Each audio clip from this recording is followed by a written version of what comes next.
Ok, les cuento algo. Como también me inicié yo, de repente para los que no me conocen, mi nombre es Eileen Guin, y cómo me inicié en este tipo de alimentación, en esta tendencia de alimentación saludable. Hace algunos años, cuando yo recién di a luz a mi primera hija, me diagnosticaron hipotiroidismo. Entonces, claro, al no conocer sobre esta enfermedad, uno se asusta. Entonces, decidí buscar orientación médica y seguir un procedimiento médico, pero yo sabía que había algo más, que necesitaba también mejorar mis hábitos de alimentación y mi estilo de vida. Entonces fue ahí que investigué y luego, porque me encantó, empecé a estudiar y profundicé más en el tema de alimentación saludable. Hay un protocolo llamado PALIO, que fue el que yo seguí inicialmente y me fue súper bien. Y bueno, posteriormente me he especializado también en cocina a base de plantas y en otros protocolos. Y es bien, o sea, muy relevante lo que dice Alexandra. Hay una alimentación en la que nosotros, o sea, la que la mayoría conocemos, en la cual por lo general la proteína animal es la protagonista.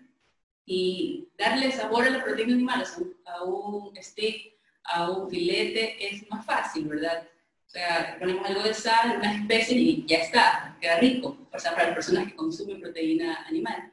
Pero lo difícil realmente es que la comida a base de plantas, o sea, vegetales, legumbres, semillas, cereales, darles un buen toque y que las personas, nuestra familia más que nada, si tenemos también hijos o esposos o padres, que sea gustoso, porque por muy buena noticia que nos dé un producto o alguna preparación, si no es testeado, o sea, no es aprobado por nuestro paladar, por muy buena leyenda de salud que tenga, no lo van a volver a repetir, no sé si me equivoco. Este siempre es el caso, ¿no? Entonces, sí, realmente ese es el propósito de todo el taller, de inculcarle a todos los conceptos básicos de alimentación saludable y que ustedes aprendan a preparar la comida de una forma más nutritiva y obviamente que sea de hoy. Y quería comentarles algo acerca de qué son las autoinmunes. Ustedes habrán escuchado mucho hoy en día de las enfermedades autoinmunes, ¿verdad? Entonces, bueno, tal vez algunos de ustedes padezcan alguna enfermedad autoinmune, tal vez no lo conozcan. Por ejemplo, el hipotiroidismo es una enfermedad autoinmune. Pero quiero mencionar cómo ocurre esto. Cuando nosotros consumimos, por ejemplo, un alimento, voy a tomar el desayuno típico del hogar ecuatoriano, ¿no? Un sándwich, donde ustedes toman un pedazo de pan, le ponen alguna proteína, alguna grasa, tal vez café o un jugo, algo de frutas. Bueno, en la mañana ustedes consumen ese desayuno y pasado unas 2 o 3 horas, que es más o menos el tiempo de gestión, empiezan a sentir cierta llenura o tal vez un poquito de gases, cierta indisposición, pero no lo toman en serio porque piensan que es un estado normal. Entonces, al día siguiente repiten el mismo proceso y pasan los días, pasan los años y piensan que justamente esos síntomas, ese malestar es normal. Entonces, como decimos en el argot popular, no le dan bola. Sucede que ese pequeño trastorno que ustedes ya no le están haciendo caso, lo que está causando es una pequeña inflamación interior. Es así como cuando ustedes practican algún deporte o alguno de sus bebés se cae, se raspa un poco, se golpea, ¿qué es lo primero que pasa en la herida? Se inflama, ¿verdad? Se pone roja. Bueno, si hay sangre, igual se pone roja. ¿Qué ha pasado ahí? Justamente nosotros tenemos un sistema de defensa, que son nuestros soldados internos. Entonces ellos cuando detectan un problema, una inflamación, o sea, un agente agresor, corren y su forma de reaccionar en nuestro cuerpo es una inflamación. Claro, cuando nos raspamos, nos rompemos algo, lo podemos ver porque vemos nuestro brazo dañado, el raspón. ¿Y qué hacemos? Vamos a desinfectarnos o si nos rompemos el brazo de la muñeca, lo vendamos o nos ponemos un yeso. Pero por lo que sucede dentro de nuestro cuerpo, no siempre nos da esa alerta temprana, sino cuando ya justamente este mecanismo de defensa, esos soldados internos, se empiezan a agotar, de que todos los días les damos lo mismo y lo mismo, ellos están dando señales de alerta, pero nosotros no lo tomamos en cuenta. Entonces se saturan, se cansan y ya no reaccionan.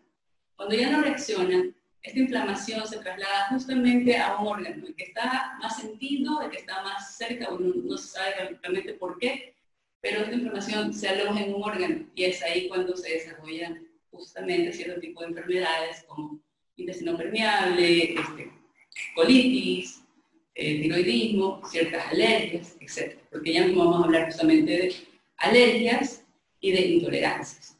Entonces, ¿qué puedo hacer yo? Todos, justo al pie de la pandemia, empezamos a escuchar que debemos tener defensas altas, ¿verdad? Con esto del COVID, todos procuramos informarnos un poco más, entonces sabíamos que es un virus y que la mejor forma, como no hay vacuna, es mantener nuestras defensas altas o nuestro sistema inmune protegido. ¿Y cómo logramos eso? Estamos hablando de que justamente en la actualidad las personas normales tenemos un sistema inmune un poco deprimido porque no le hemos hecho caso a nuestros soldados internos durante muchos años. Entonces, ¿cómo yo puedo reforzar mi sistema inmune? Hay dos formas básicamente. Una es aumentando justamente todos los nutrientes que consumimos en los alimentos. Y la otra es bajando la carga de antinutrientes que también viene por el consumo de alimentos. ¿Cómo hacemos este equilibrio? Bueno, aquí vamos a aprender justamente esto. No sé, ¿tiene tal vez alguien alguna consulta al respecto, alguna pregunta? Si desean hacer alguna consulta, pueden tomar el micrófono ahora. Yo les doy un tiempito, si no, seguimos.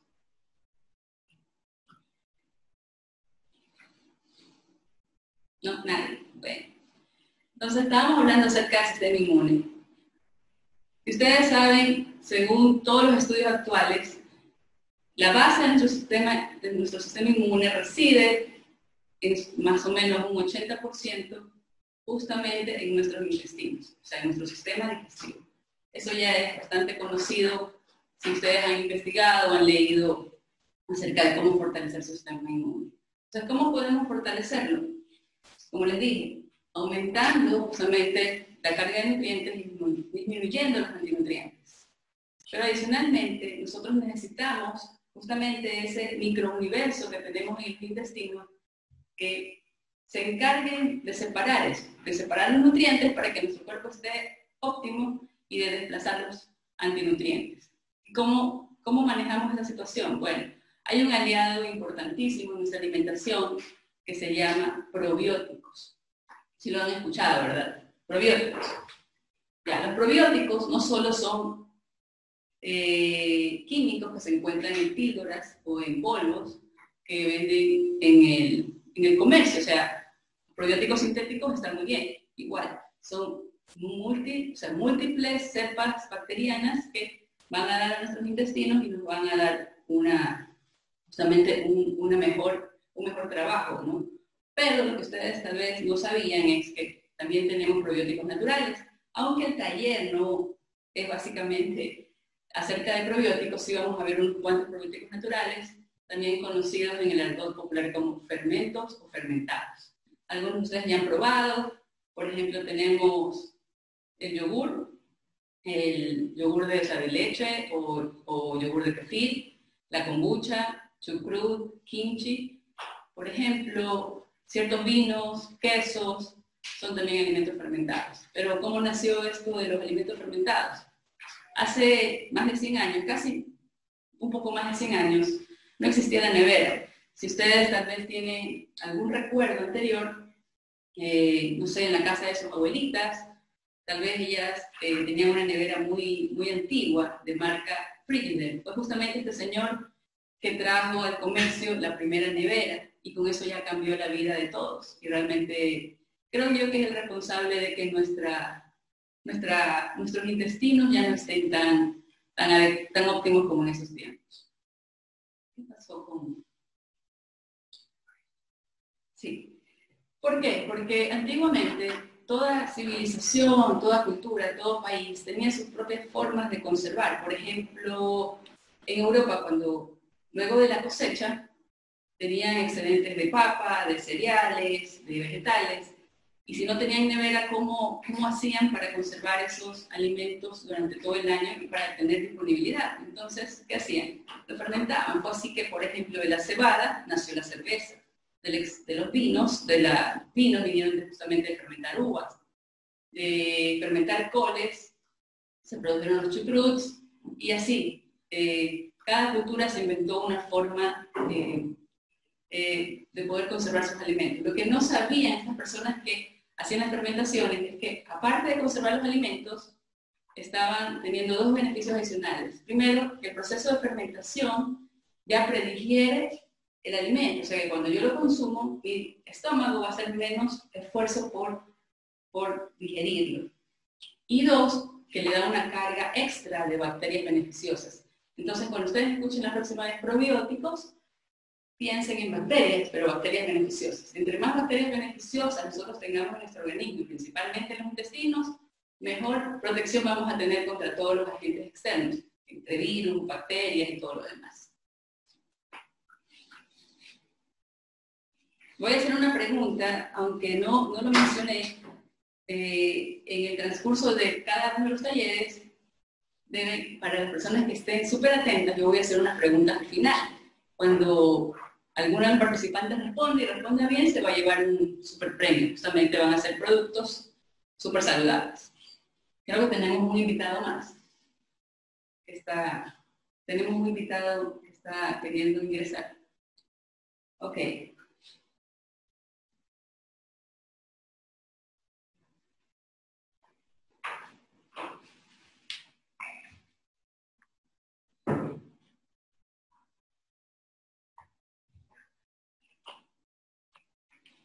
Perfecto. Ok, hablemos un poco de macronutrientes y micronutrientes. Todos sabemos lo que son macros y micros. Hacemos un repaso así chiquito. Macronutrientes son proteínas, carbohidratos, grasas. Ahora que hay muchos protocolos de alimentación de moda, recuerden que hay algunos protocolos que profesan que para mantener la salud es mejor consumir grandes cantidades de proteínas animal o vegetal, y hay otros que en cambio dicen que es mejor consumir altas cantidades de grasa. Lo cierto es que las dietas de bajos carbohidratos están de moda, entonces hay esa discordancia, pero ustedes pueden elegir cuál es el protocolo de alimentación que más les favorece. Más allá de los macronutrientes, o sea, de contar tal vez las porciones, de contar calorías, lo único que les puedo decir es que muy importante son los micronutrientes. ¿Alguien sabe cuáles son los micronutrientes? Es un punto.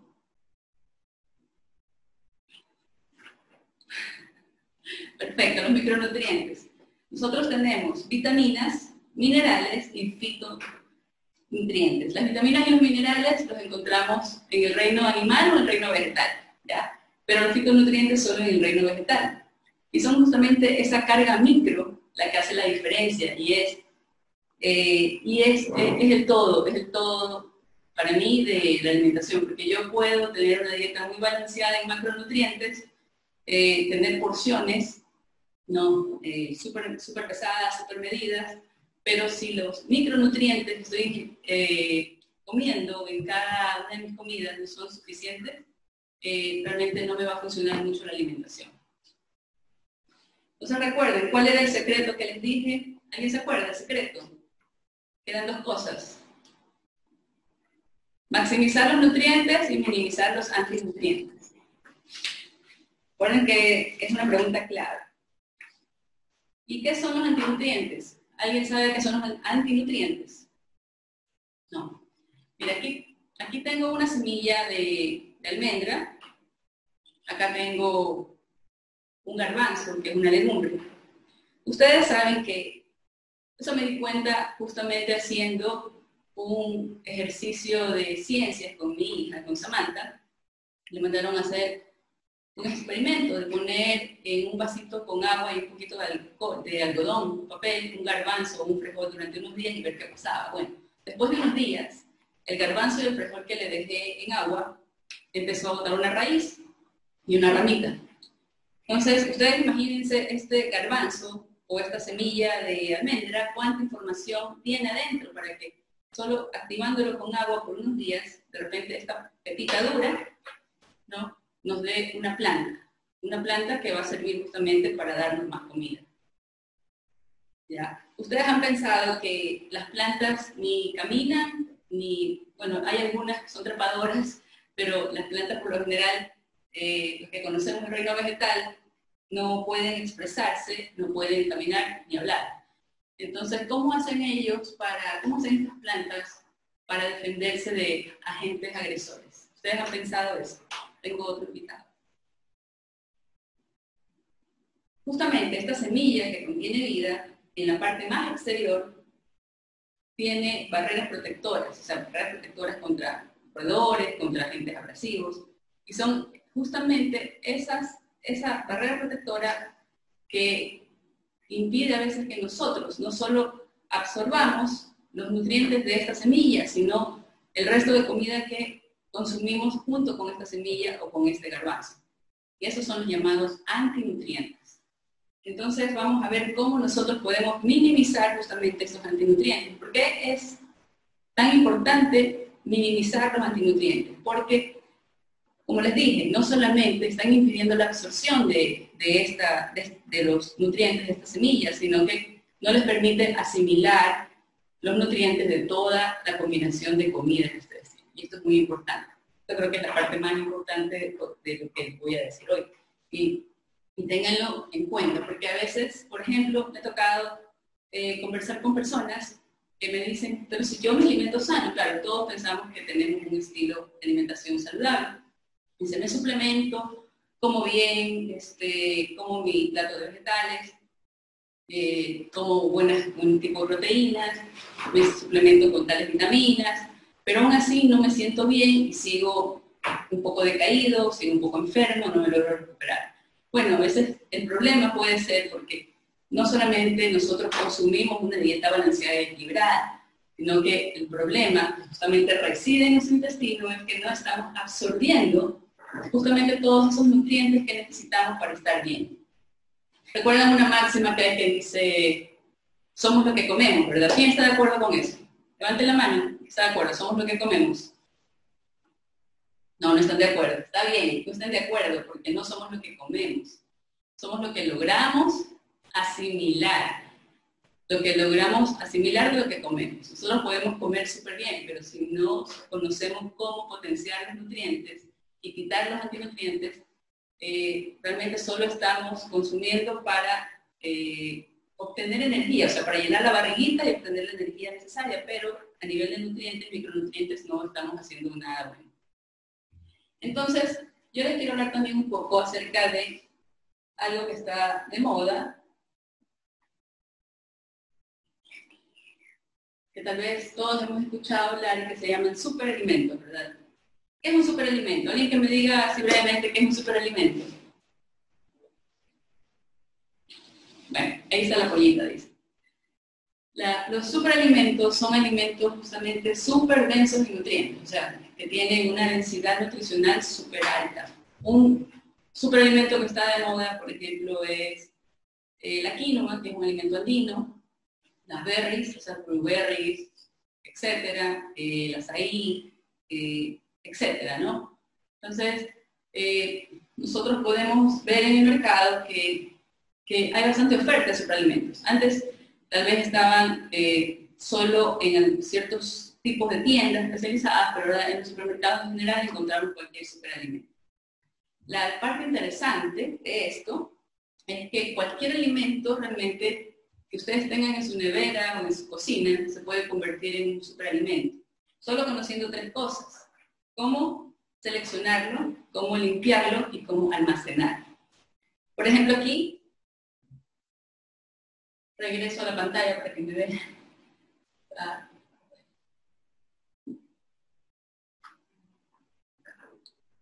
Listo, regreso a la pantalla. Aquí tengo un tomate. A todos, a la mayoría nos gustan los tomates, ¿verdad? ¿Cómo consumen los tomates por lo general? Hemos escuchado que el tomate es más saludable comerlo crudo. Sí. ¿Crudo o cocido? Crudo. Ok. No los escuché, pero vi los gestos. Perfecto. La cuestión es que el tomate, ¿por qué es tan popular el tomate? Bueno, primero porque está disponible todo el año, ¿no? Tiene un bajo costo, está al alcance de todos, y más que nada por la cantidad alucinante que tiene el licopeno. El licopeno es una molécula muy recomendada justamente para prevención de cáncer, ¿ya? Lo que sucede con el tomate, por ejemplo, es que las moléculas de licopeno son difíciles de absorber y de romper comiéndolo crudo. Entonces este tomate necesita una ligera puesta en calor, o sea, activación de calor, para que justamente esas moléculas de licopeno se rompan y nosotros podamos absorberlas. Entonces, hay la diferencia, ¿no? ¿Y qué será? ¿Más pequeño o más grande? ¿Cuál tendrá más vitaminas? Realmente todos los tomates tienen muchas vitaminas y nutrientes, pero entre más pequeños son mejor porque muchas de las vitaminas se concentran en la superficie. Entonces, si tiene más superficie por volumen, quiere decir que voy a tener mayor cantidad de nutrientes. Entonces, la próxima vez que ustedes decidan preparar una comida con tomates, de repente ustedes lo pueden poner, por ejemplo, un ratito al horno o un ratito saltearlo, ¿no? Para que tome calor y esas moléculas de licopeno puedan ser mejor absorbidas. Las lechugas también son el vegetal de moda, ¿por qué? Porque tiene casi nada de calorías y tiene muchísimas vitaminas. Y, por ejemplo, la lechuga, cuando ustedes van al supermercado o al mercado, ¿qué lechuga eligen? No sé, puede ser la de bola, como le dicen, la lechuga criolla, ¿no? La crespa, así. Ok, ¿cuál es la lechuga la mejor? No, todas las lechugas son buenísimas, pero ¿cuál tiene mayor concentración de vitaminas y nutrientes? La cuestión es la siguiente, cuando yo tengo una lechuga, yo no tengo lechuga, tengo unos icebergs, ¿no? Las lechugas están expuestas al sol. Entonces, cuando la lechuga es redondita, por ejemplo, como la criolla o la bola, solo las capas más exteriores están en contacto con el sol, ¿verdad? Pero cuando tengo, por ejemplo, la otra lechuga, la crespa, que es así abierta, por eso es que es más verde toda, está más en contacto directo con los rayos del sol. Eso quiere decir que mayor cantidad de nutrientes ustedes van a tener en una lechuga que es más verde y que tiene las hojas más expuestas. No quiere decir que la bola o la criolla sea mala, no. Solo es más densa la que es más verde y la que tiene el repollo abierto. Y esto aplica también para las coles, por ejemplo, para las acelgas, las espinacas. En el caso de las crucíferas son coliflor, brócoli, espinaca, ¿no? Realmente todas las crucíferas son súper buenas, pero ¿qué pasa con las crucíferas? Nosotros, por ejemplo, el brócoli o la coliflor, por lo general la cocinamos. ¿Quiénes cocinan la coliflor y el brócoli en agua? ¿Quiénes la saltean? Ya. Un proceso muy bueno para el brócoli, la coliflor y todas las demás es cocerlas al vapor. ¿Por qué? Porque sus vitaminas están en el exterior. Cuando ustedes las sumergen en el agua y la cocinan, todos esos nutrientes se van al agua. O sea, rapidísimo. Si ustedes van a hacer una crema o una sopa, o sea, van a utilizar esa agua, está perfecto, pero si ese agua la van a desechar, entonces la mayor cantidad de nutrientes se va a ir en el agua. Lo mejor es cocinarlas al vapor, saltearlas, ¿verdad? No olvides. ¿Y quién ha escuchado o quién consume blueberries? Son riquísimos, ¿no? ¿Por qué? Porque tienen millón de antioxidantes.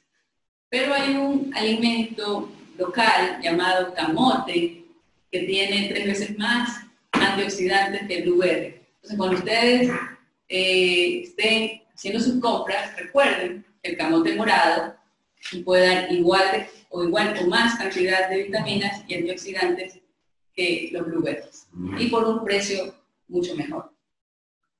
En el caso de los champiñones, ¿a quiénes les gustan los champiñones o setas? Todos.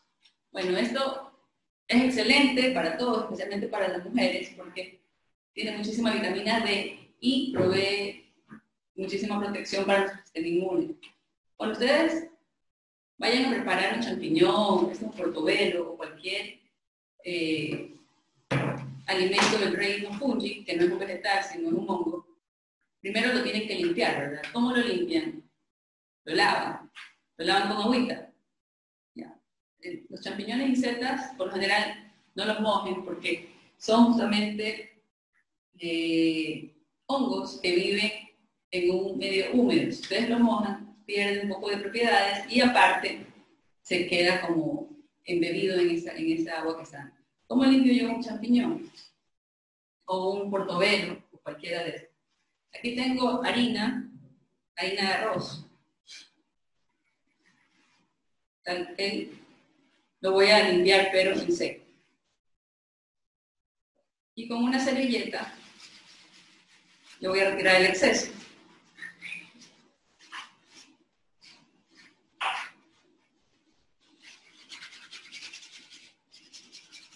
Y así despojo yo de alguna suciedad, alguna basurita que haya tenido. Me queda listo. Una vez que lo tengo limpio, lo voy a dejar. Si estoy con tiempo y he planificado bien mi comida, lo voy a dejar un rato cerca de una ventana para que le dé el sol. Porque recuerden que estos champiñones, estos portobelos, crecen a la sombra en lugares húmedos. Entonces, cuando yo los coloco cerca de lavaplatos, que les dé la luz del sol cerca de una ventana, se activan. Entonces, su cantidad de vitaminas se eleva al 1000%. Este es un pequeño consejo que les doy para que ustedes optimicen justamente las propiedades nutricionales del reino fungi. Siempre y cuando estén en estado crudo, ¿no? Porque también hay algunos que son deshidratados. ¿Tienen alguna pregunta, consulta al momento? Yo siempre compro champiñones. Sí.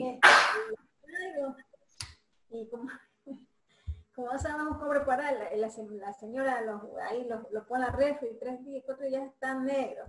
Se dañan rápido, pero yo digo, ¿cómo conservar esos champiñones? Porque ya me han dicho que son muy buenos, pero a veces la señora los mete al congelador para que ya no se dañen. Ya, sí, En general, siempre cuando compro champiñones se me pudren o se me daña. Y me da enojo porque yo chuzo la señora, nada con ese champiñón. es cierto. O sea que los champiñones, como les digo, son de otro reino, no son vegetales, son hongos. Entonces, al entrar en la humedad de la nevera, se van a deteriorar muy rápido. Por eso es importante que si ustedes compran champiñones, a veces es difícil porque se van como que al fondo de la nevera y uno se olvida. Entonces, tener presente de comerlo, de prepararlo enseguida. Pero acá, casi al final, creo que en la última clase, vamos a hacer unos aderezos y salsa justamente con unos champiñones. Entonces, una forma de conservar los champiñones para que no se echen a perder es, de repente el día que ustedes lo compran, hacen la limpieza de las cosas y ese mismo día o el día siguiente ustedes preparan esta conserva de champiñones. Ya les queda el champiñón en un frasco, en un frasquito, en la nevera, pero ya queda como un encurtido de champiñones y lo pueden consumir toda la semana y ahí no lo echan a perder. Entonces esa es una de las recetas que vamos a ver posteriormente. Pero sí es cierto, se echan a perder. Otra cosa es también ver en el comisariato o en los supermercados la fecha, porque entonces estamos de apuro y tomamos cualquier bandeja, ver la fecha más cercana, porque a veces también hay unos que son ya muy antiguos en el mismo supermercado, y entonces llegamos a la casa y ya están medio deteriorados inclusive. Pero ese champiñón, por ejemplo, ya, esto me dice que los conserve, pero eso solo el champiñón en conserva, pero por ejemplo, una vez creo que tú nos enseñaste que se los podía referir con cebolla colorada y aceite de oliva. Por ejemplo, ya ¿Sí? cuando uno quiere eso. No escuché la última parte. Una vez tú nos enseñaste que el champiñón se lo puede, creo que tú, o no sé, o creo que vi en otra parte, que se lo puede hacer saltado con aceite de oliva y cebolla colorada y sale como para acompañar con un pan, y sale rico. Pero por ejemplo ya se conserva, ya no se lo puede utilizar. Claro, como un aderezo. Entonces, con unos ingredientes adicionales también puedes guardar esa parte de los champiñones, de los hongos que no comiste, y los puedes guardar en la nevera, pero ya preparados, ¿no? Así como una conserva. Ya vamos a ver eso, para que no se echen a perder.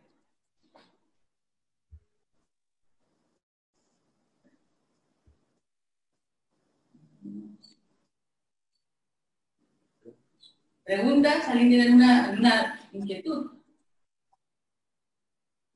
No. Bueno, veamos. Estamos en la parte de higienizar.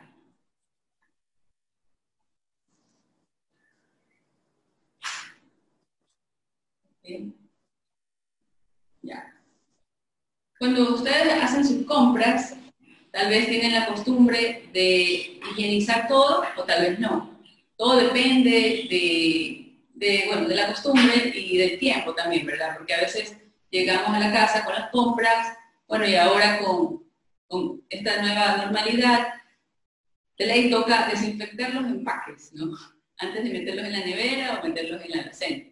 Pero, por ejemplo, si yo les digo o les ofrezco, tomen, cómanse este tomate o si fuera una manzana, ustedes van a decir, pero ya lo desinfectaste, ¿verdad? Lo higienizaste. No me van a aceptar un tomate sin lavar, ¿verdad? Igual que este que.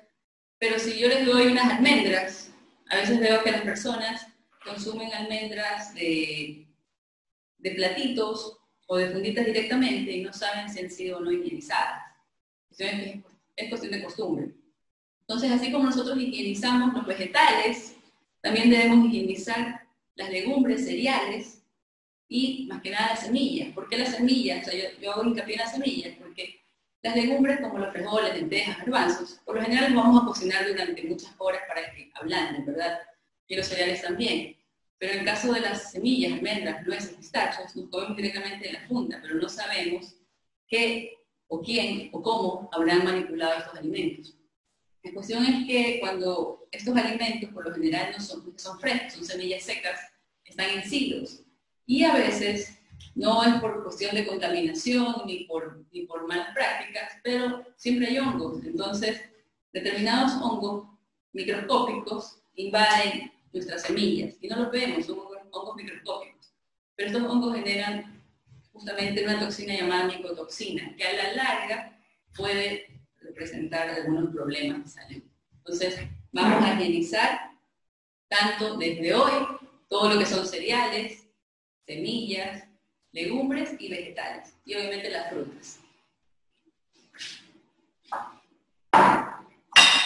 Sí.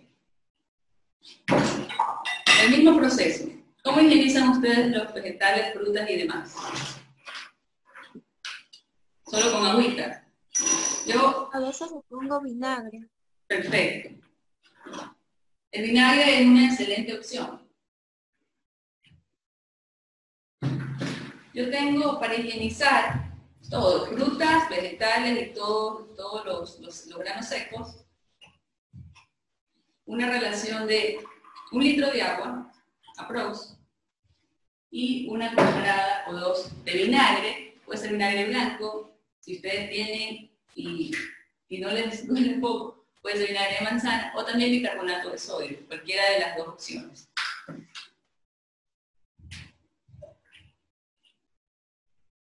¿Ya? Entonces tengo eso en remojo por espacio de 15, máximo 20 minutos. ¿Ya? Si ustedes tal vez van a salir, entonces deben organizarse para que esto lo hagan justamente en el momento en que puedan contabilizar ese tiempo, porque si no se les puede poner amarga por más que nada las semillas. Bueno, transcurrido ese tiempo, entonces yo, ¿qué hago?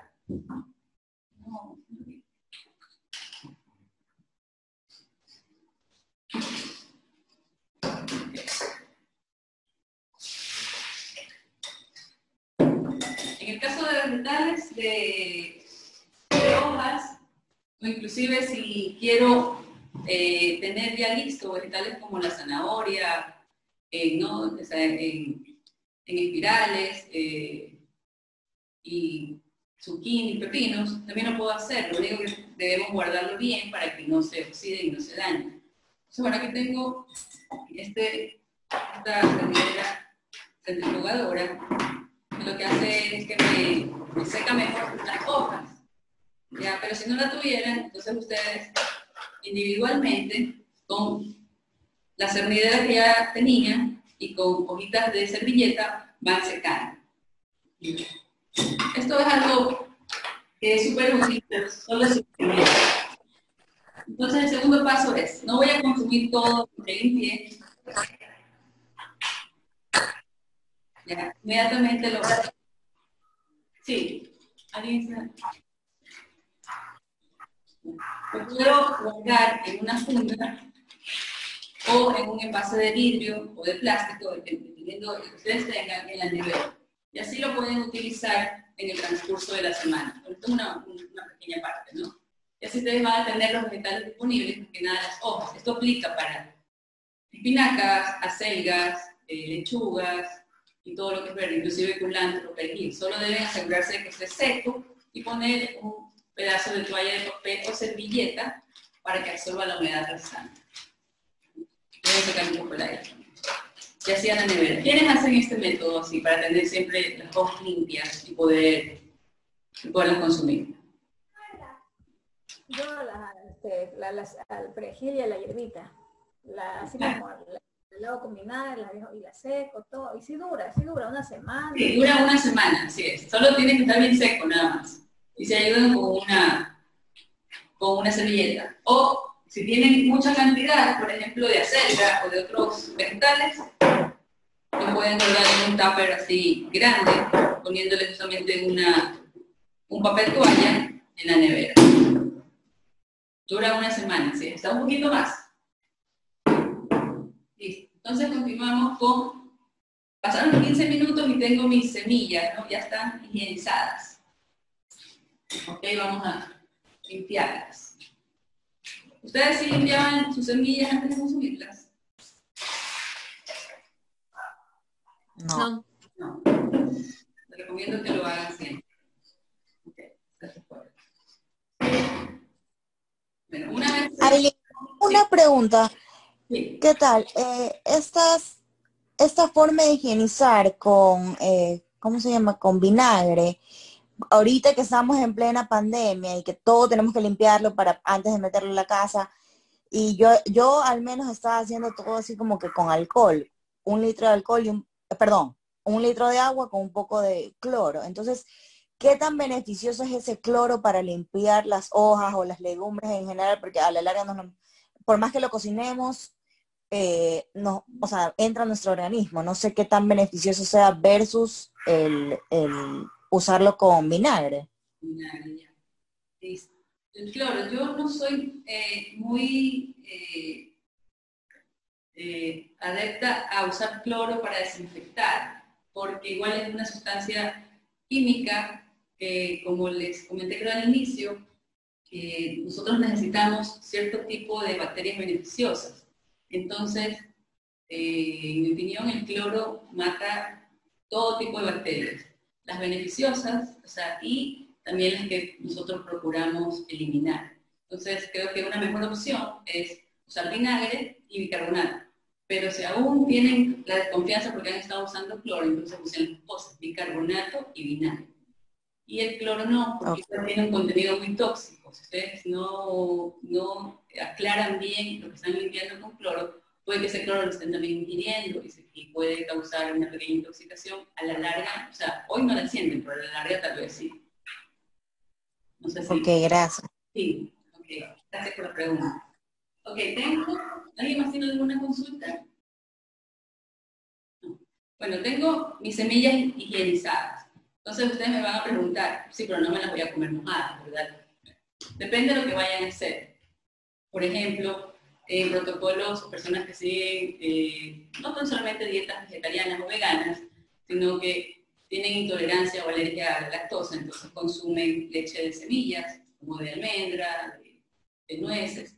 Entonces, una vez higienizadas, ustedes tienen dos opciones.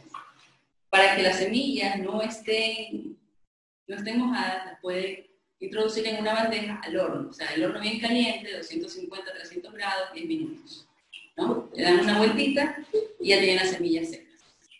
O también las pueden meter directamente así húmedas a la nevera en un envase hermético. Si es que me van a consumir en un tiempo estimado, ¿no? O sea, 2 o 3 días. Pocos que van a dejar las semillas mojadas en la nevera por un mes, o sea, se va a llenar de moho. Pero hasta ahí todos estamos con la parte de higienización, ¿verdad? tenemos que higienizar, no solo las frutas que consumimos y que nos sabemos que han tenido una manipulación por otras personas, y esto no solo por el COVID, sino siempre. Y más que nada las semillas, porque estas no vemos quiénes han manejado nuestras semillas antes de consumirlas. Okay. Hasta ahí todos estamos con la higienización. Ahora hay otro tema. Recuerden que yo les conversé al inicio y en medio acerca de los antinutrientes, ¿verdad? Y justamente estas semillas son las que más antinutrientes tienen. O sea, semillas, legumbres y cereales. ¿Cómo yo voy a minimizar ese efecto de antinutrientes en la parte más externa de cada una de estas pepitas? Bueno, hay una palabra que se llama, está de moda también, que se llama activación o remojo. ¿Se han escuchado? Tal vez algunos de ustedes. La activación o remojo. Cada semilla o cada grano tiene un diferente periodo para que justamente esos antinutrientes que recubren cada granito puedan quedarse en el agua. Entonces, una vez que yo he higienizado esto, ya está limpio, yo voy al siguiente paso. Ahí necesito un poco más de agua y ya no necesito ningún otro líquido, o sea, como vinagre, ni cloro, ni bicarbonato. Entonces, con agua limpia, yo dejo mis legumbres, semillas o cereales en remojo. Por ejemplo, aquí en la pantalla les voy a indicar más o menos el tiempo de remojo de cada una.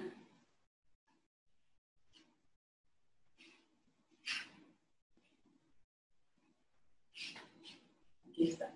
Por ejemplo, tengo las semillas de girasol, 2 horas. Promedio. Ajonjolí, sambo y zapallo, 8 horas. Nueces, 8 horas. Almendras, legumbres, 12 horas. Y los cereales, 12 horas. Entonces yo por regla general lo que hago es, sé que voy a utilizar en los próximos 3 días o 2 días cereales, legumbres, semillas. Un día en la noche desinfecto, o sea, higienizo y dejo en remojo todo lo que voy a utilizar en 2 o 3 días. A veces hasta 5 días, pero es bastante. Ustedes tienen que organizarse porque si no su cocina se va a llenar de bandejitas llenas de agua con cereales y tal vez se olviden y se van a echar a perder. Tal vez. Entonces, por regla general, es de la noche anterior, 9 de la noche, hasta el día siguiente, 9 de la mañana, que yo dejo un remojo. ¿Y qué hago con esta agua del remojo? ¿Puedo preparar los alimentos con esta agua de remojo? No, porque justamente esta agüita de remojo es la que se me lleva toda esa carga de antinutrientes. Entonces, ustedes recuerden que en sus casas, sus mamás, sus abuelas preparan las menestras de frijoles, de lentejas remojando, ¿verdad? Nadie pone un frijol directamente a la olla porque, bueno, tal vez sí, pero el que lo pone primero que le va a demorar como que más horas de lo necesario para cocción. Pero segundo, se están consumiendo no solo las vitaminas y minerales de esos frijoles, sino también todos los antinutrientes que tienen alrededor. Y por lo general esa agüita que les queda va a ser un agua que se empieza a llenar como de una película blanca, ¿verdad? Ya, esos son los antinutrientes. Entonces ustedes al día siguiente, pasado 12 horas, toman sus frijoles, garbanzos, semillas y los enjuagan, o sea, los aclaran. Botan esa agua, los enjuagan, los aclaran y ya pueden hacer su preparación. Entonces, vamos a hacer un resumen. Primero, higienizo. Higienizar es colocar agua y un agente como bicarbonato o vinagre con las pepitas, ¿no? 15 a 20 minutos máximo. Una vez que higienizo, retiro esa agua y ahí puedo poner todos mis cereales, legumbres y semillas en remojo. 12 horas, de la noche anterior al día siguiente. En el caso, por ejemplo, de la chía, la linaza, por lo general no se remoja tanto, porque si se dan cuenta, la linaza y la chía tienen una película que cuando ustedes la sumergen en agua, se crece como un gel, no tiene un mucílago. Entonces, la chía y la linaza solo las enjuagan y las pueden usar. O sea, las higienizan, las aclaran y las usan. Cuando ustedes están remojando chía o linaza, al día siguiente tienen así como un puré, un gel ahí que no van a poderlo manipular. Si tienen alguna consulta, hasta aquí.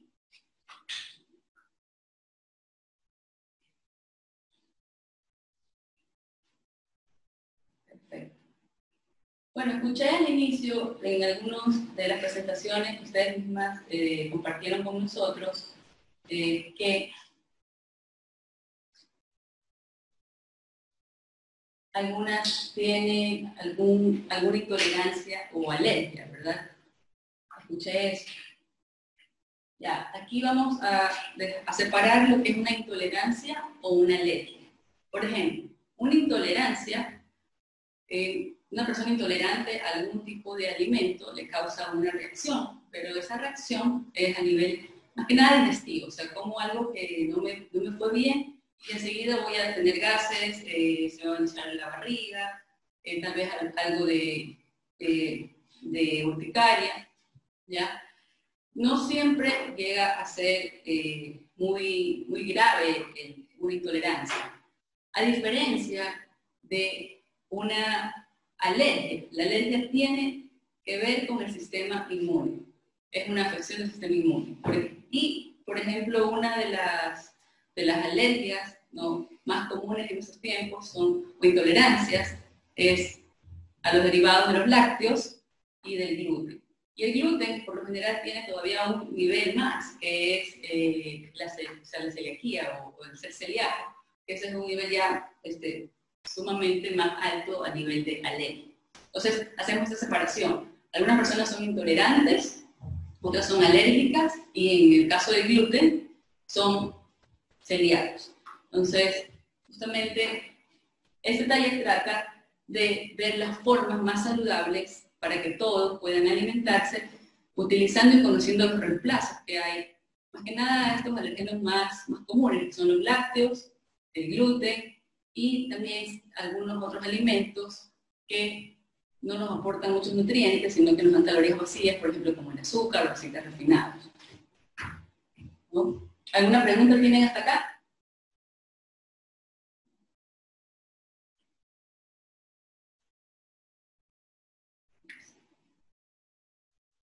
¿Alguien es tal vez intolerante al gluten aquí dentro de los que están participando?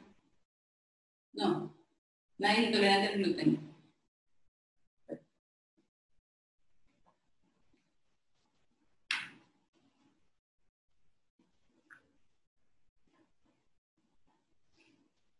Ya. ¿El gluten es bueno o es malo? ¿Todos consumimos gluten?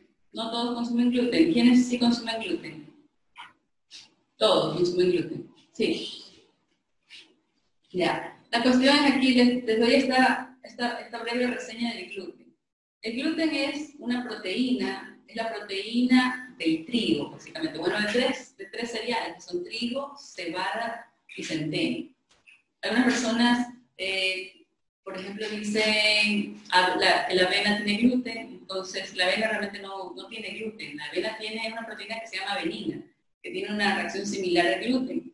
Lo que sucede es que por lo general los molinos o las empacadoras de trigo también hacen avena, entonces hay una contaminación cruzada, ¿no?, del gluten del trigo con la avena, pero la avena sí no tiene. Son justamente los tres: trigo, cebada y centeno. ¿Qué es el gluten? La proteína de estos.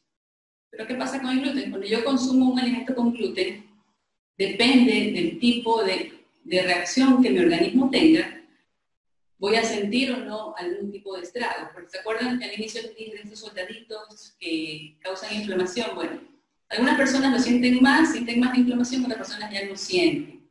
Si ustedes todavía sienten alguna inflamación o trastorno cuando comen un alimento con gluten, entonces están súper bien, porque quiere decir que su sistema de respuesta inmune está súper pila, súper rápido, pero si ya no sienten nada, quiere decir que ya su sistema se acostumbró a esta inflamación y se ha vuelto un poco crónica. Lo que pasa es que tal vez no lo saben.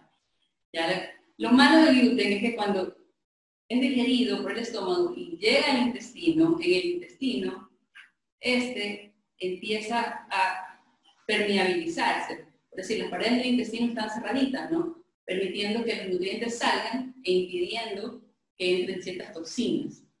Pero con el consumo regular de gluten, las paredes del intestino se empiezan a huecar. Entonces estos huecos que ocurren en el intestino, poco a poco van a permitir que sustancias tóxicas de fuera entren hacia nuestro intestino y ensucien todo nuestro organismo. Y viceversa. Entonces, esa realmente es la consecuencia del gluten en una dieta. Y ustedes me dicen, sí, pero siempre hemos consumido pan, o que es uno de los alimentos que o sea, tiene como que el abanderado del gluten, o pasta. Es decir, todas las culturas, todos nuestros ancestros han consumido harinas y han consumido derivados con gluten. Lo importante en este tiempo es que actualmente la mayoría de nosotros solo consumimos cosas con gluten.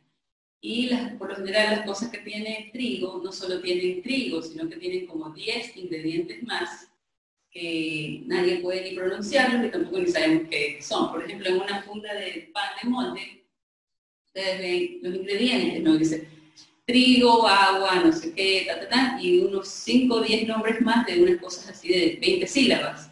Entonces son químicos y sustancias que le ponen justamente a ese molde de pan o a ese alimento o esa comida para que pueda permanecer en nuestra mesa o en nuestra despensa sin deteriorarse.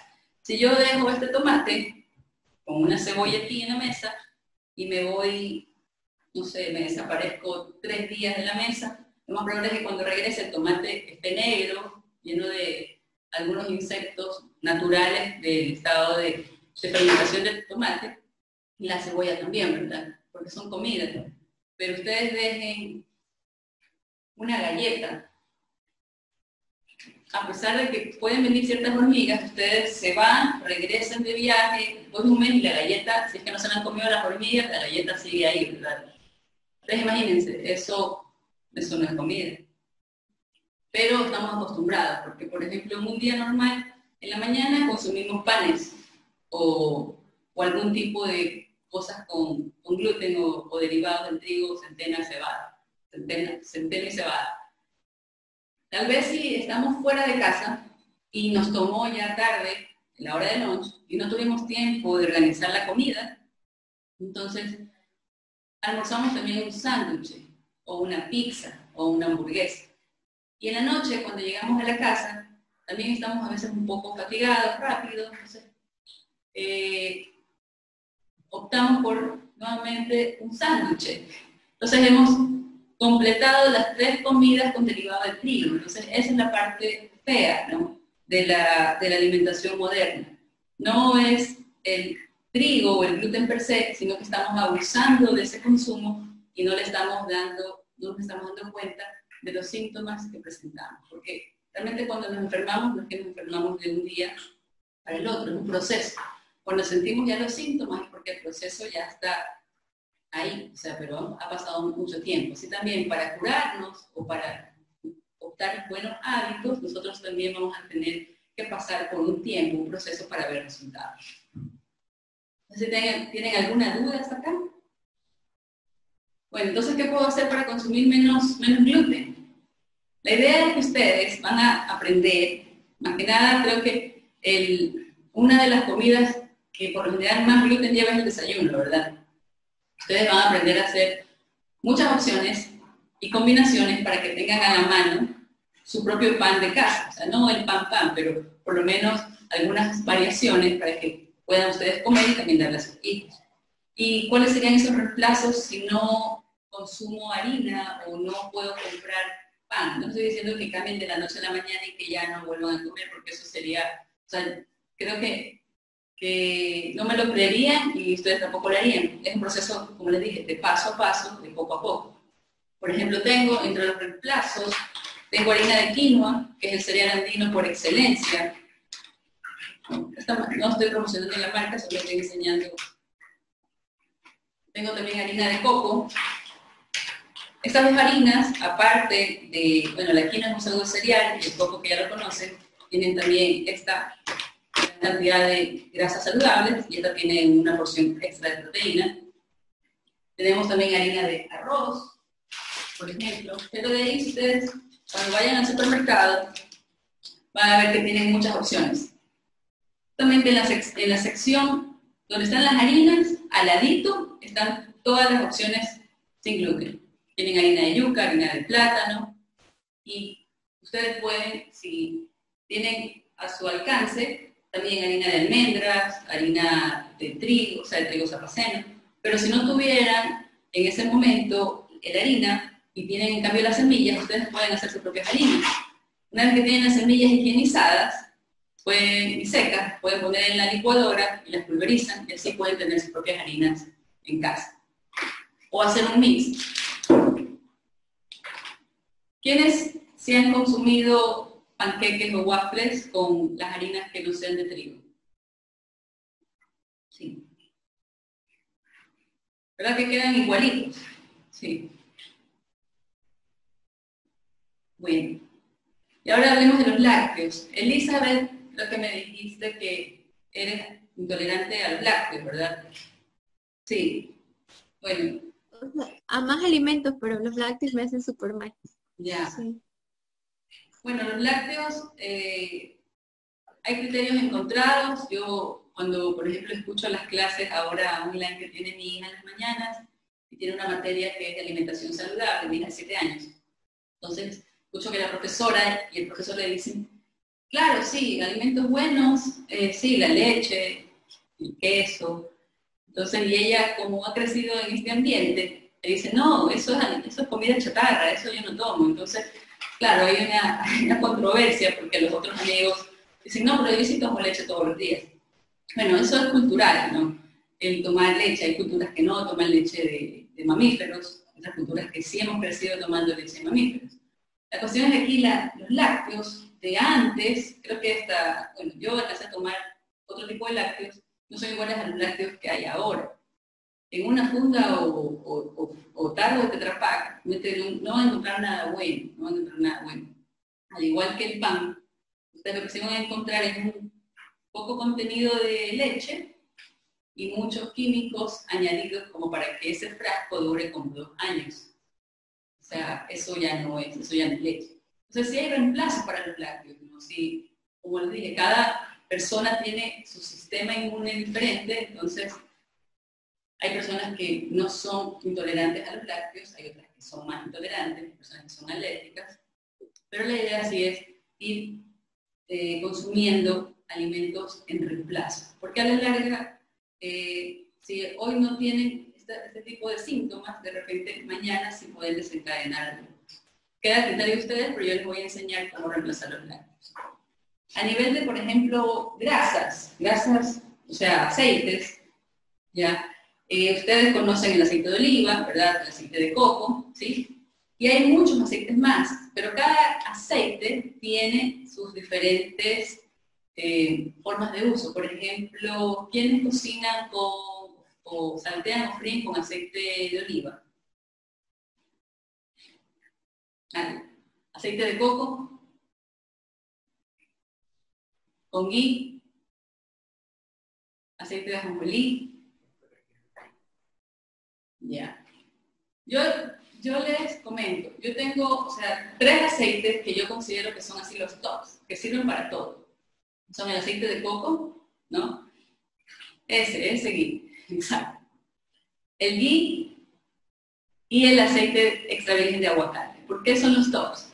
Porque su punto de humeo es súper alto, quiere decir que yo sí puedo freírme un maduro en ese tipo de aceite y no se me va a quemar. ¿Cómo yo sé que el punto de humeo de un aceite es bajo o alto? Porque yo lo someto a calor, a llama baja, y si voy subiendo la llama, en el momento que la subo un poquito, el aceite empieza ya a desprender humo gris, ¿ya? Quiere decir que el punto de ese aceite es muy bajo, entonces se me quemó. Y en vez de ser beneficioso, ya se oxidó.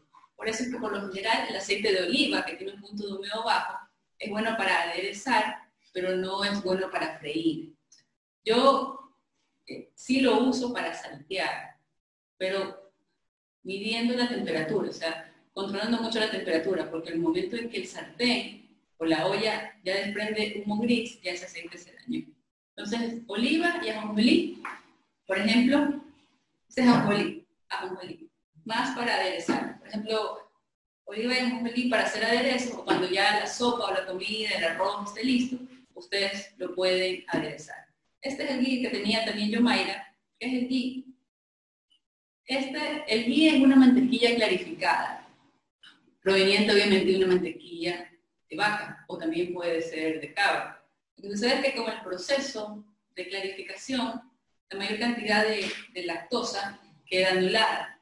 igual que sucede, por ejemplo, con el yogur griego. El yogur griego es el yogur que se lo ha sometido a un proceso de superfiltrado, entonces lo que es la lactosa queda desplazada, que es ese suero, y queda ya la masa con poca lactosa. Entonces, por ejemplo, cuando ustedes quieran opciones sin lácteos o con pocos lácteos, porque tienen ese tipo de intolerancia, pueden optar, y si les gusta el yogur, por el yogur griego o por yogur o productos de cabra, que también tienen muy poca lactosa. ¿Sí han consumido productos de cabra? Sí. Tiene un olor y un sabor característico, pero si les gusta, está súper bien.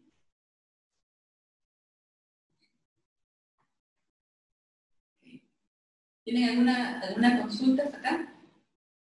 Aquí están las harinas que les estaba mencionando. Bueno, hay harina de casi todos los cereales y semillas que hay. Ya. Que Sí. primero, pero me imagino que las harinas que venden en Supermaxi de almendra, igual tienen algún químico para conservarlos. ¿Sabes qué? No. Depende. Ustedes deben aprender un poquito a leer los empaques. Por ejemplo, voy a regresar a la cámara. Por ejemplo, esta harina de coco, ¿no? Dice libre de gluten, 100% natural, no refinada. O sea, quiere decir que es el coco deshidratado, pulverizado. Y si ven en el reverso, vean siempre la parte de ingredientes. Entonces, ingredientes, dice 100% harina de coco. Esta no tiene ningún preservante. Por eso es que el tiempo de vida de esta harina tampoco es muy largo. O sea, creo que son 6 meses. Y cuando ustedes la compren, lo mejor es que la mantengan, si su ambiente es seco, está bien, pero si tienen ya algunos frasquitos o envases de vidrio para guardar sus harinas, es mejor que la coloquen ahí, ¿no? O que se aseguren de que no le entre aire, porque si le entra aire se va a oxidar y va a tomar mal olor. Ya. En el caso de esta harina de quinoa, esta es una harina orgánica, también la encuentran en el Supermaxi.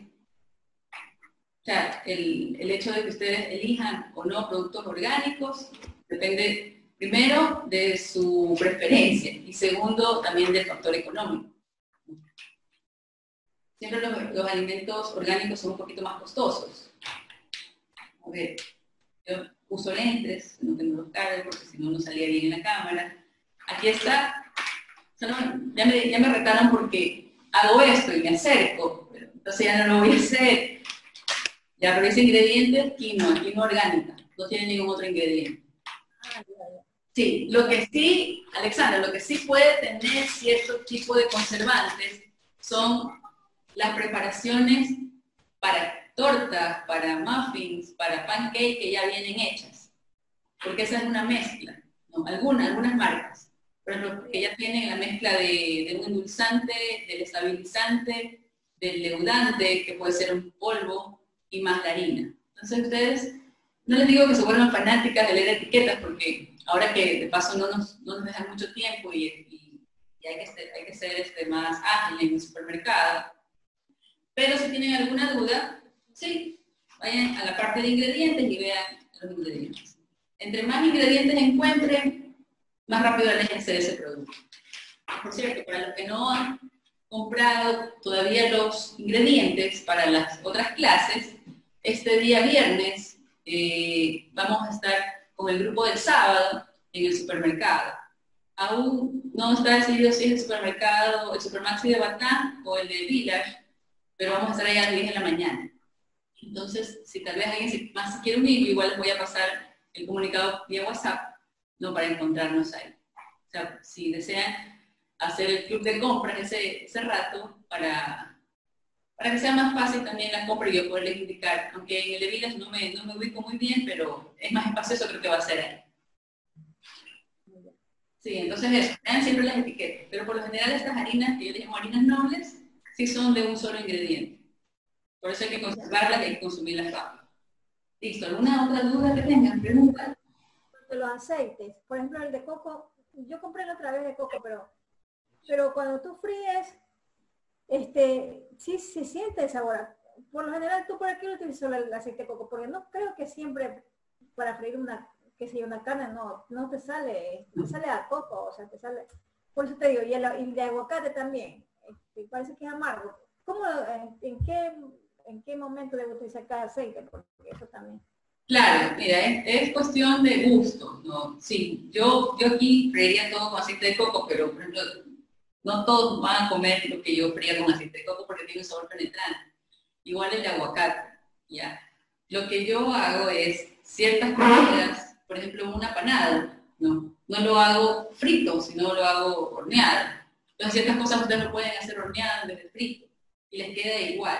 Entonces le ponen solo unas gotas y lo mandan al horno. Entonces la costra obviamente no va a tener ese nivel de grasa como si un apanado hecho en aceite, pero sí va a tener esa costra así super crunchy, ¿ya? Como yo les dije hace un ratito, el aceite de oliva, por lo general, no se usa para freír ni para saltear, solo es recomendado para aderezar, porque tiene un punto de humeo bajo.